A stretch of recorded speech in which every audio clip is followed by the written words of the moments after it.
Que Jesus te abençoe, o nosso Deus e o Santo Espírito estejam contigo. Obrigado por estarmos juntos mais uma vez, continuando a ler o livro de Jó, dos capítulos 33 ao 36. Uma ótima leitura. Ouça e leia com atenção. Mais uma vez, busque a bênção de Deus, a sabedoria de Cristo para a sua vida. Vamos lá, boa leitura. Capítulo 33 diz assim: Ouve, pois, Jó, as minhas razões, e dá ouvidos a todas as minhas palavras. Passo agora a falar, em minha boca fala a língua. As minhas razões provam a sinceridade do meu coração, e os meus lábios proferem o puro saber. O Espírito de Deus me fez, e o sopro do Todo-Poderoso me dá vida. Se podes, contesta-me. Dispõe bem as tuas razões perante mim e apresenta-te. Eis que, diante de Deus, sou como tu és, também eu sou formado do barro. Por isso não te inspiro terror, nem será pesada sobre ti a minha mão. Na verdade, falaste perante mim, e eu ouvi o som das tuas palavras. Estou limpo, sem transgressão, puro sou e não tenho iniquidade. Eis que Deus procura pretextos contra mim e me considera como seu inimigo. Põe no tronco os meus pés e observa todas as minhas veredas. Nisto não tens razão, eu te respondo. Porque Deus é maior do que o homem. Porque contendes com ele, afirmando que não te dá contas de nenhum dos teus atos? Pelo contrário, Deus fala de um modo, sim, de dois modos, mas o homem não atenta para isso. Em sonho ou em visão de noite, quando cai sono profundo sobre os homens, quando adormecem na cama, então lhes abre os ouvidos e lhes cela a sua instrução, para apartar o homem do seu desígnio e livrá-lo da soberba, para guardar a sua alma da cova e a sua vida de passar pela espada. Também no seu leito é castigado com dores, com incessante contenda nos seus ossos, de modo que a sua vida abomina o pão e a sua alma a comida apetecível. A sua carne, que se via, agora desaparece, e os seus ossos, que não se viam, agora se descobrem. A sua alma se vai chegando à cova, e a sua vida aos portadores da morte. Se com ele houver um anjo intercessor, um dos milhares, para declarar ao homem o que lhe convém, então Deus terá misericórdia dele e dirá ao anjo: Redime-o, para que não desça a cova, achei resgate. Sua carne se robustecerá com o vigor da sua infância, e ele tornará aos dias da sua juventude. Deveras orará a Deus, que lhe será propício, ele com júbilo verá a face de Deus, e este lhe restituirá a sua justiça. Cantará diante dos homens e dirá: Pequei, perverti o direito e não fui punido segundo merecia.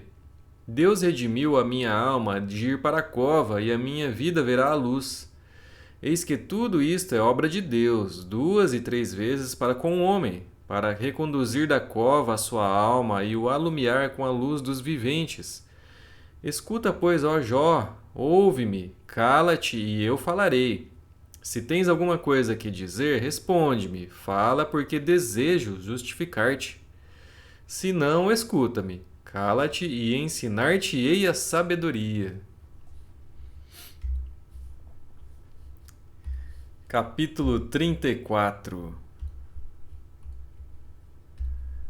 Disse mais Eliú: Ouvi os lábios, ó sábios, as minhas razões. Vós, instruídos, inclinai os ouvidos para mim. Porque o ouvido prova as palavras, como o paladar a comida. O que é direito, escolhamos para nós, conheçamos entre nós o que é bom. Porque Jó disse: Sou justo, e Deus tirou o meu direito. Apesar do meu direito, sou tido por mentiroso, a minha ferida é incurável, sem que haja pecado em mim.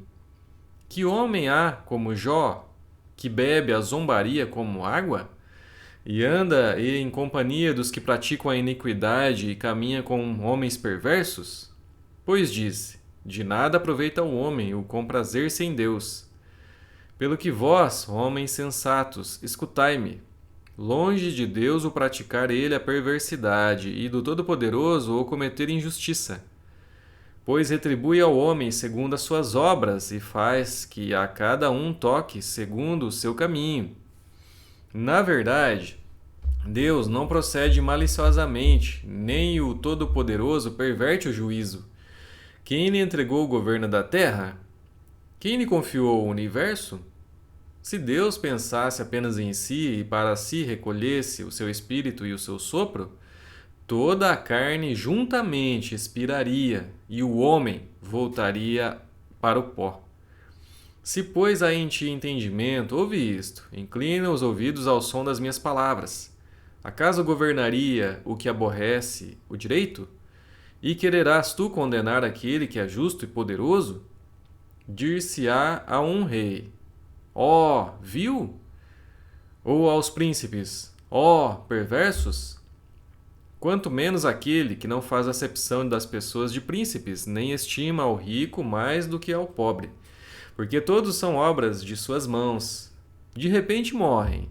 À meia-noite, os povos são perturbados e passam, e os poderosos são tomados por força invisível. Os olhos de Deus estão sobre os caminhos do homem e veem todos os seus passos. Não há trevas nem sombra assaz profunda, onde se escondam os que praticam a iniquidade. Pois Deus não precisa observar por muito tempo o homem antes de o fazer ir a juízo perante ele. Quebranta os fortes sem os inquirir, e põe outros em seu lugar. Ele conhece, pois, as suas obras, de noite os transtorna e ficam moídos. Ele os fere como a perversos, à vista de todos, porque dele se desviaram e não quiseram compreender nenhum de seus caminhos. E assim fizeram que o clamor do pobre subisse até Deus, e este ouviu o lamento dos aflitos. Se ele aquietar-se, quem o condenará? Se encobrir o rosto, quem o poderá contemplar, seja um povo, seja um homem? Para que o ímpio não reine, e não haja quem iluda o povo. Se alguém diz a Deus: sofri, não pecarei mais. O que não vejo, ensina-mo tu. Se cometi injustiça, jamais a tornarei a praticar. Acaso deve ele recompensar-te segundo tu queres ou não queres?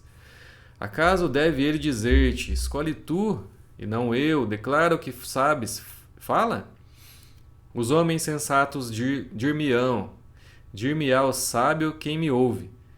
Jó falou sem conhecimento, e nas suas palavras não há sabedoria. Tomara fosse Jó aprovado até ao fim, porque ele respondeu como homem de iniquidade, pois ao seu pecado acrescenta rebelião. Entre nós, com desprezo, bate ele palmas e multiplica suas palavras contra Deus. Capítulo 35.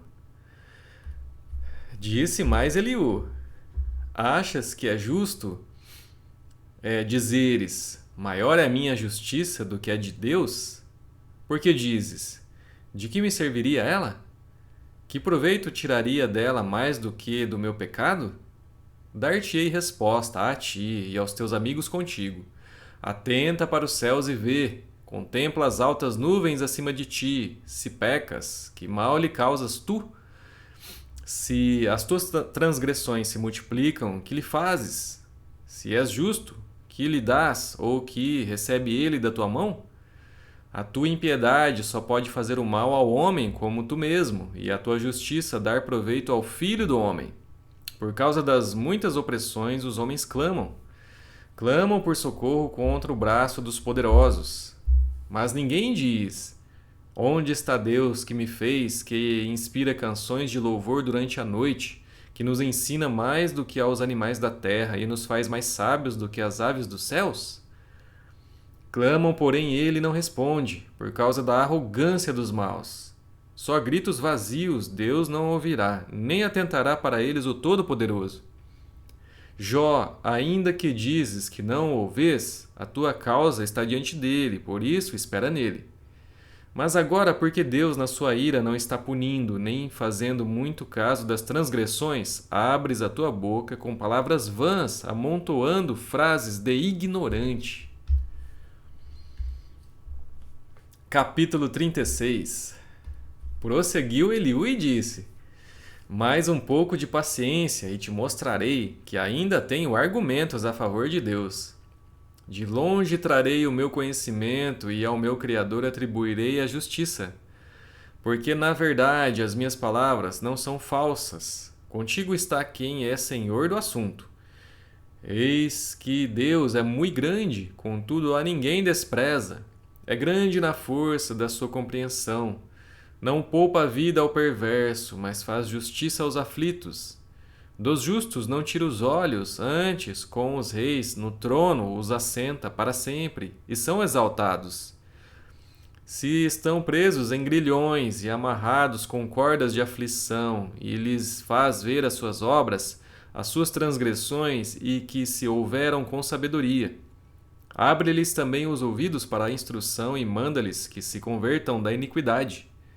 Se o ouvirem e o servirem, acabarão seus dias em felicidade e os seus anos em delícias. Porém, se não o ouvirem, serão traspassados pela lança e morrerão na sua cegueira. Os ímpios de coração amontoam para si a ira, e agrilhoados por Deus não clamam por socorro. Perdem a vida na sua mocidade e morrem entre os prostitutos cultuais.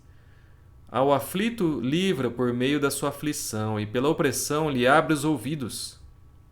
Assim também procura tirar-te das fauces da angústia, para um lugar espaçoso em que não há aperto, e as iguarias da tua mesa seriam cheias de gordura.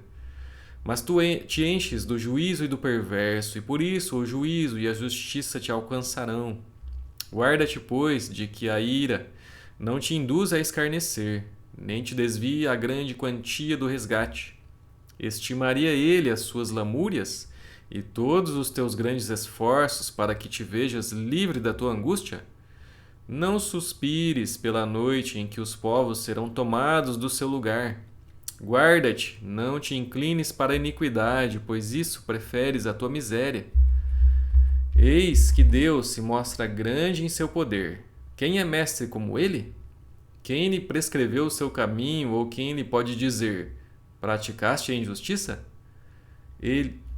Lembra-te de lhe magnificares as obras que os homens celebram. Todos os homens as contemplam, de longe as admira um homem. Eis que Deus é grande e não o podemos compreender. O número dos seus anos não se pode calcular, porque atrai para si as gotas de água, que de seu vapor destilam em chuva, a qual as nuvens derramam e gotejam sobre o homem abundantemente. Acaso pode alguém entender o estender-se das nuvens e os trovões do seu pavilhão? Eis que estende sobre elas o seu relâmpago e encobre as profundezas do mar. Pois por estas coisas julga os povos e lhes dá mantimento em abundância. Enche as mãos de relâmpagos e os bardeja contra o adversário. O fragor da tempestade dá notícias a respeito dele que é zeloso na sua ira contra a injustiça. Terminamos os capítulos de hoje. Aqui percebemos mais uma vez que esse amigo de Jó, o quarto amigo aqui, o mais novo dentre eles, falou as mesmas coisas que os outros amigos disseram, falando coisas corretas sobre Deus, sobre a justiça de Deus, mas porém querendo insinuar que é algum pecado grave de Jó, falando que ele é iníquo, falando que ele é injusto, e ainda com uma pitada de gravidade aí. No começo das palavras desse amigo, Eliú, ele quer dizer que ele é sábio, ele é mais sábio até que os outros, então tem a arrogância dele. Foi pior ainda o discurso. Nós vamos ver durante os próximos capítulos, indo para o final já, vamos perceber isso. No meio de muitas frases e afirmações corretas sobre Deus, mas mais uma vez apontando para o erro de Jó, que nesse caso não foi erro, não foi pecado. Nós vemos no início que foi uma cilada do diabo para a vida de Jó. Então vamos ver isso no decorrer aí dos próximos capítulos para concluir o livro. Muito obrigado, espero que você tenha aprendido alguma lição de Deus para a sua vida. Deus te abençoe e amanhã estaremos de volta, se Ele quiser. para ler os próximos 4 capítulos. Deus te abençoe, muito obrigado e até lá.